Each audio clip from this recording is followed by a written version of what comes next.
ஆண்டவரும் இரட்சகருமாகிய இயேசுவின் திருப்பெயரினாலே உங்களை நான் வாழ்த்துகிறேன்.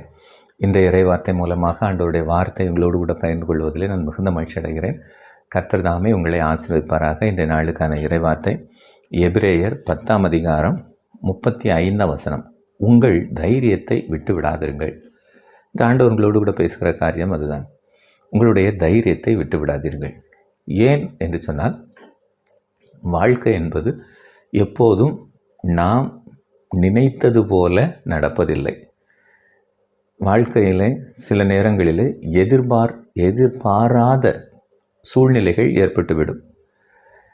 நாம் எதிர்பாராத சூழ்நிலைகள் நம்மை வேதனைப்படுத்துவதாக, கலங்கடிப்பதாக சில நேரங்களில் அமைந்துவிடும்.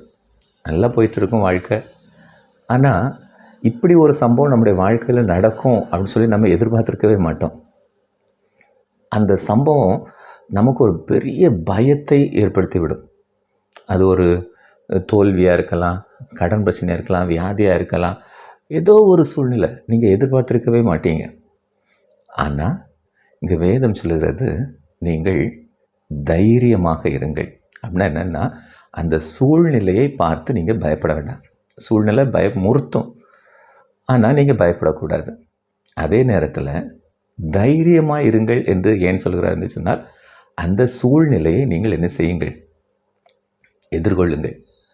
அந்த சூழ்நிலையை நீங்கள் தைரியமாய் எதிர்கொள்ளும்போது தானாக அந்த சூழ்நிலை மாறும். இப்போ உங்களுக்கு ஒரு வீடியோ கிளிப் அதில் போயிட்டுருக்கும். இந்த யானை தன்னுடைய குட்டியோட தண்ணி குடிக்க வருது. தண்ணி தாகத்தில் தண்ணி குடிக்க வருது. தண்ணியை பார்த்த உடனே அந்த குட்டி அந்த தண்ணிக்குள்ளே அழகாக நீந்தி விளையாடுது. இப்போது திடீர்னு என்ன செய்யுதுன்னா, எதிர்பாராத ஒரு நிகழ்வு அங்கே நடைபெறுது.